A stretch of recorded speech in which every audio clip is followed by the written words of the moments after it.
Hello guys, I am Tithi and welcome back to my channel and welcome back to my new another video. তো কেমন আছো সবাই? আশা করি সবাই ভালো আছো। আর হ্যাঁ, আমিও খুব ভালো আছি। আর কি বলো তো, মুখেই শুধু বলছি যে হ্যাঁ খুব ভালো আছি, কিন্তু নিজের কাজ এতটা পরিমাণে নিজেকে করতে হচ্ছে না, মানে সেটা তো আমি প্রথমেই হোস্টেল লাইফ থেকেই করি। আর আমার হোস্টেল লাইফ এখনও যদিও শেষ হয়নি, জানি না কবে শেষ হবে। তো যাই হোক, মায়ের দেখা তো আর সেভাবে মিলবে না, সে আমি পুরোপুরিভাবে শিওর। কিন্তু যাই বলো, মায়ের মতো নিজেকে তৈরি করতে পারবো না ঠিকই, কিন্তু কিছুটা হলেও নিজের কাজ নিজে তো করতে শিখবো। চলো, দূরে এসে আমার এটুকু তো খুব ভালোই হয়েছে। আর তোমরা নিশ্চয়ই থাম্বনেল দেখে বুঝেই গেছো যে আজকে ভিডিওটা কী টপিকে হচ্ছে। তো চলো তোমাদের সাথে পুরোটা শেয়ার করি, তো ভিডিওটা শেষ অবধি দেখতে থাকো। তো কালকে আমি কন্টিনিউ 2 দিন পর 12 ঘন্টা ডিউটি করার পর টোটালি আজকে ফ্রি, মানে আজকে আমার দিনটা একটু অফ আছে। তো যার কারণে আমি ঘুম থেকে একটু লেটেই উঠেছি, সেটা তোমরা প্রথমে টাইমিং দেখেই বুঝে গেছো। আর স্বাভাবিকভাবেই এত দেরি করে উঠেছি মানে আমার খিদেটা জোরদারি পেয়েছিল, কিন্তু তাও কি, নিজের পড়ে থাকা কাজগুলো তো কমপ্লিট করতে হবে, সে পেটে যতই খিদে থাকুক। তাই মুখে বিস্কুট চিবাতে চিবাতে যতটা কাজ করা যায়, মানে নিজের বিছানাটা গুছানোর কাজটা তো অন্তত করতে হবে, তো সেই কাজটা আমি করছিলাম। তো সেটা করার পর আমার মনে হলো যে না, আমার বাড়িতে মানে হোস্টেলের রুমে খাওয়ার মতো কিছু তো রাখতে হবে। এই অফ ডেগুলোতে আমি তো আর রোজ কিনে খেতে পারবো না। তো সেই জন্য আমার মাথায় এলো যে না, আজকে লাঞ্চের পর আমি একটু বাইরে বেরোবো, যে কয়েকটা জিনিস কেনার জন্য, যেগুলো আমার বাড়িতে মানে রুমের মধ্যে থাকলে আমি রোজ খেতে পারবো। কারণ সেভাবে যারা বাইরে থাকে তারাই একমাত্র বোঝে যে নিজের স্যালারির মধ্যে চালানো কতটা মানে কষ্টকর, কতটা হিসেব করে চলতে হয়। আর দেখো, যেখানে আমি বাড়ির সবথেকে বড় মেয়ে, সেখানে আমাকে হিসেব ব্যাপারটা বুঝতেই হবে। আর শুধু বাড়ির বড় মেয়ে বলে না, আমার কাঁধের ওপর যথেষ্ট দায়িত্ব আছে, একটা মানুষ হিসেবেও অনেকটা দায়িত্ব, আমি মেয়ে হিসেবেও আমার দায়িত্ব। তো সেই দায়িত্বগুলোকে তো বহন করার জন্য নিজেকে একটু হিসেবি হতে হবে।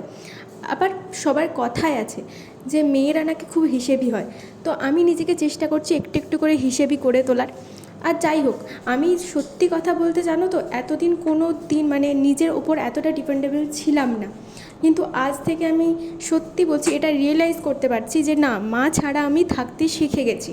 হ্যাঁ, হয়তো আমার খুবই কষ্ট হয়, কিন্তু মা ছাড়া থাকতে যে আমি শিখে গেছি, মা ছেড়ে আমি নিজের কাজগুলো নিজের মতো করে পরিপাটিভাবে সব গুছিয়ে নিতে পারছি, এটা আমি মানে নিজে প্রাউড ফিল করছি যে না, আমি পেরেছি। কিন্তু যতই তুমি নিজে মুখে বলো না কেন, কোথাও না কোথাও গিয়ে তোমার মায়ের একটা কমতি তোমার রিয়েলাইজ হবেই। কারণ মা ছাড়া কোনো কিছু পারফেক্টলি হয় না। আর সেটা আমার ক্ষেত্রেও তাই। আমার কোনো কিছুই যতই আমি পরিপাটিভাবে করার চেষ্টা করি না কেন, কোথাও গিয়ে আমার মনে হয় যে না, মা থাকলে হয়তো ভালো হতো, মা থাকলে হয়তো এই জিনিসটা আরও খুব ভালোভাবে হতে পারতো। কিন্তু দেখো, যতই হোক, আমরা যতই বলি যে মা চাই মা চাই, কিন্তু মানুষ কি চাইলেই সব পায়? তেমন আমিও যদি এখন বলি যে আমার মা চাই, তার মানে তো এই না যে আমি আমার মায়ের কাছে সবসময় থাকতে পারবো বা মাও আমার কাছে এসে থাকতে পারবে।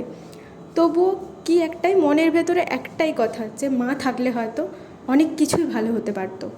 তো যাই হোক, চলো, আমি এই মনে করতে করতে মায়ের কথা ভাবতে ভাবতে বাজারও চলে গেছিলাম। আর মার্কেট থেকে কী কী কিনলাম সেটা তো তোমরা দেখতেই পেলে। তো যাই হোক, কিনে নিয়ে আসে যখন আসছিলাম না, আসার পথে আমি সত্যি কথা বলতে একটা এমন দৃশ্য দেখলাম, যেটা দেখার পর আমার নিজের চোখে আমি জল আটকাতে পারলাম না। দেখলাম একটা ছোট্ট বাচ্চা মেয়ে কাঁদছে, আর তার মা তাকে বকতে বকতে রাস্তা দিয়ে নিয়ে যাচ্ছে, কারণ সেই মেয়েটা পুতুল কিনতে চেয়েছিল আর তার মা তাকে বকছিল। আমি জানি না, এদের ভাষা আমি সেভাবে বুঝতে পারি না, কিন্তু আমি এতটুকু বুঝতে পেরেছি যে মেয়েটা পুতুল কেনার জন্য বায়না করছিল আর তার মা তাকে বকা দিয়ে বাড়ি নিয়ে যাওয়ার চেষ্টা করছে। তো এটা দেখে আমার ছোটোবেলার কথা মনে পড়ে গেল। এমন ছোটোবেলা কেন বলছি, মানে আমি যখন থেকে হোস্টেল লাইফ স্টার্ট করেছি তার আগেও অবধি আমি মায়ের কাছে বায়না করতাম যে আমাকে এটা কিনে দাও, ওটা কিনে দাও। আমার সমস্ত বায়না ছিল আমার মায়ের কাছে, যদি আমার মা সেই আবদারগুলো আমার পূরণও করতো। কিন্তু আজকে এটা দেখার পর না, সিরিয়াসলি মানে এতটা এখনও যে ভাবছি না আমি, আমার সত্যি খুব ভালো লাগছে যে আমি ছোটোবেলাটাকে এরকম চোখের সামনে দেখতে পেয়েছি। মানে 3টে বছর আমার এমনভাবেই চলে গেছে, মানে 3টে না, হিসাব মতো দেখতে গেলে 4টে বছর। 4টে বছর আমার জীবন থেকে এমনই চলে গেছে যে আমি মা ছাড়া যে কবে থাকতে শিখে গেছি নিজেও বুঝতে পারিনি। মানে মা ছাড়া থাকবো এটা আমি কোনো দিন ভাবতাম না, কিন্তু আজ সত্যি কথা বলতে 4টে বছর আমি মা ছাড়াই কাটিয়ে ফেললাম। আর 4টে বছর কোথা দিয়ে কেটে গেল আমি নিজে বুঝতেও পারলাম না। শুধু একটুকুই বুঝতে পেরেছি, 4টে বছর আমি মায়ের অভাব পেয়েছি অনেক। আর আশা করি শুধু আমি না, আমার মতো হাজার হাজার মেয়ে হয়তো নিজের মায়ের অভাব এভাবেই প্রতিদিন পেতে থাকে। তো চলো, আজকের ভিডিওটা এতটাই। মা নিয়ে অনেক কথাই বললাম, মায়ের অভাব বুঝেছি তাই বলছি। তো যাই হোক, খুব মিস করি মাকে।